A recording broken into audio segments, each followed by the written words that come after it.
O trabalho que irá ser apresentado sobre morfina, cafeína e nicotina, ele é baseado no livro Os Botões de Napoleão. Vai ser apresentado pelos estudantes João Felipe Hartmann e Rafael Aguerres, terceiro ano, técnico integrado em informática do IFAC, campus Santo Augusto. O trabalho é dividido em 5 partes: a introdução, contexto histórico, morfina, cafeína e a nicotina. Na introdução, falaremos sobre, então, os alcaloides com propriedades viciantes. Por definição, alcaloide é uma substância de caráter básico derivada principalmente de plantas, mas podendo ser também derivada de fungos, bactérias e até mesmo de animais.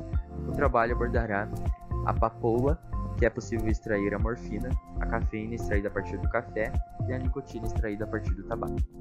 Alguns outros exemplos é a coca, que é possível extrair a cocaína, a psilocibina extraída a partir de cogumelos, principalmente os alucinógenos, e a coniina extraída a partir da cicuta. O contexto histórico. O ópio foi apreciado desde os períodos pré-históricos e utilizado como erva medicinal por povos do Mediterrâneo Oriental. Estas ervas eram ingeridas em uma infusão amarga ou esmagada com o pilo, utilizado por todos visto que era fácil de encontrá-lo. Inclusive é recomendada para mulheres e vendido nas farmácias como uma substância chamada lauda.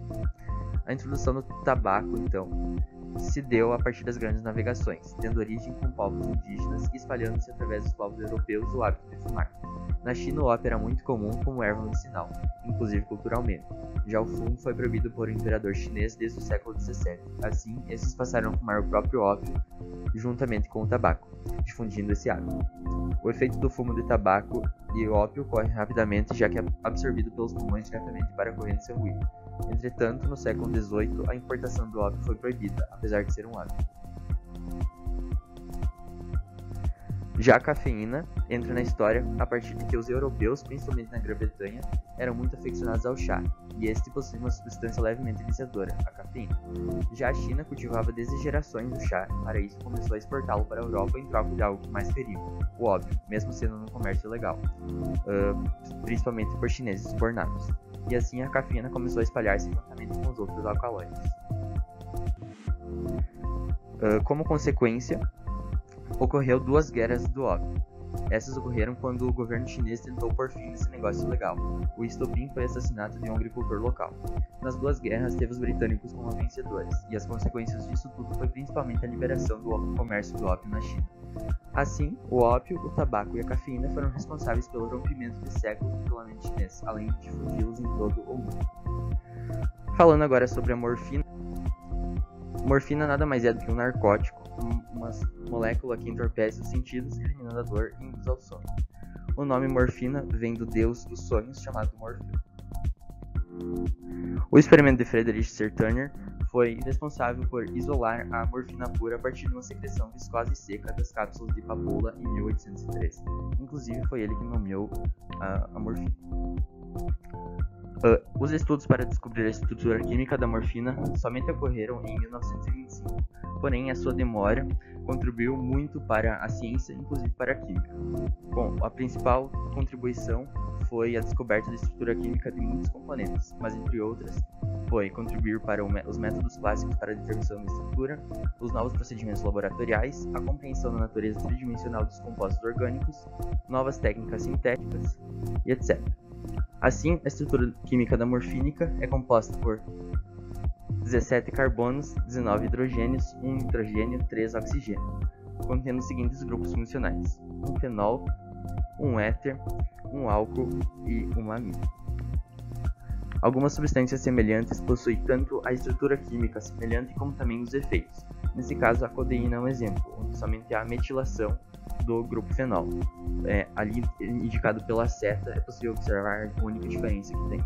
Nesse caso, ela é um analgésico menos eficiente, mas também é uma substância menos viciante. Dessa forma, é aparente que o vício é proporcional ao efeito do analgésico. Esta possui os seguintes grupos funcionais: éter, o outro éter, o álcool e a amina, assim como a própria morfina. Outras substâncias semelhantes é a heroína.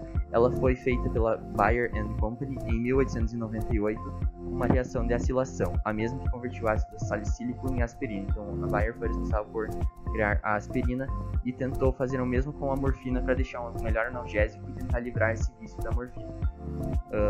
Assim, eles acabaram criando a diacetilmorfina, que hoje é conhecida como heroína, uma droga altamente viciante. Inclusive, ela era comercializada chamada de superaspirina, sem nenhuma receita médica nas farmácias. A estrutura química dela, apresentada pelas setas, as diferenças dela com a morfina. Ela é muito mais viciante, justamente, e faz muito mais efeito também, justamente para entrar no organismo de maneira muito mais rápida e se converter facilmente em morfina no cérebro. Ela possui 4% de ácido acético e por isso o cheiro característico dela é muito semelhante ao do vinagre, e isso contribui para o comércio ilegal ser facilmente descoberto. Os grupos funcionais que tem são o éster, o éter, o outro éster e a amina. Como a morfina é tão eficaz contra a dor no organismo? Elas possuem estruturas que se assemelham-se às endorfinas. Essas são capazes de bloquear o receptor da dor no cérebro. Dessa forma, então, há o receptor da dor no cérebro e a morfina, tentando imitar a endorfina que nós já possuímos no corpo, tenta bloquear esse receptor. Dessa forma, a regra da morfina tenta explicar como os compostos conseguem encaixar-se aos receptores e fazer com que não sinta dor. Ela possui os seguintes critérios: o anel fenil aromático, um carbono quaternário, um grupo CH2 preso e um nitrogênio terciário. Elas estão presentes então nessa própria molécula que tem os elementos essenciais da regra da morfina, na morfina e em outras moléculas que possuem efeitos muito semelhantes, como a meperidina. Os grupos são então o anel benzênico, o carbono quaternário, o grupo CH2 e o nitrogênio terciário. Agora falando sobre a cafeína, que é o terceiro alcaloide associado às guerras Dove. Ela é encontrada em grãos de café, chá, cacau e outras fontes vegetais. É uma das drogas mais estudadas no mundo e mais consumidas. É uma droga psicoativa, podendo ser adquirida sem restrição e com o consumo liberado. Então, tem uma lenda chinesa do chá e também o primeiro consumo de café mundial, que são importantes. A lenda chinesa diz que o primeiro imperador mítico da China, o Xinlang, ele sempre fervia água para beber, para prevenir contra doenças, e numa dessas fervuras da água caiu algumas folhas de um arbusto que estavam próximos, e assim foi feita a primeira xícara de chá. E o primeiro consumo de café foi feito por cabras, que um pastor ele viu as suas cabras comendo folhas de um pé e viu elas ficando muito brincalhonas, e aquele pé as pessoas, né, elas acham que era um pé de café.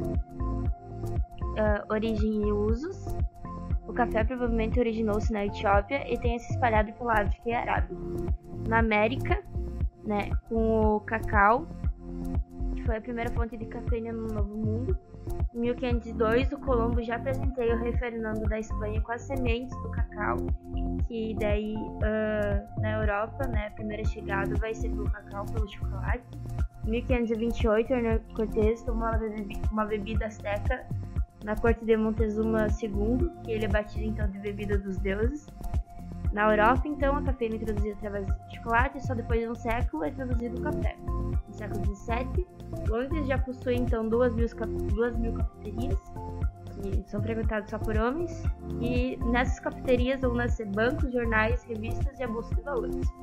No século XVIII, o chá substitui a cerveja na Inglaterra, e na América, no Brasil, o Brasil já exporta o café mundialmente, com mão de obra escrava, e a abolição dessa escravidão é adiada para os cafeicultores não perderem a mão de obra. Algumas curiosidades, então,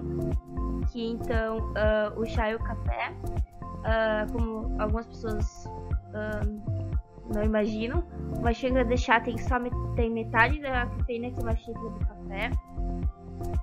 Cafeína é tóxica, 10 gramas ingeridas oralmente por um adulto é fatal. Isso leva mais ou menos 55 até 125 xícaras de café tomadas ao mesmo tempo. E o chocolate é a maconha. O chocolate contém anandamina, que que é uma molécula que se liga com o mesmo receptor no cérebro que o ingrediente ativo da maconha. Então, mais ou menos, eles têm o mesmo efeito, só que não da mesma maneira. Então, aqui é a estrutura química da cafeína, que tem, então, 2 aminas e uma amida, e algumas estruturas químicas de alcaloides associados, a teofilina e a teobromina, que só se diferenciam da cafeína nos grupos de CH3 presos aos anéis de estrutura, que a cafeína possui 3 e a teofilina e a teobromina possuem 2 em diferentes posições. Então essas posições diferentes, elas explicam um efeito fisiológico diferente. Elas possuem 2 amidas e 2 aminas em locais diferentes.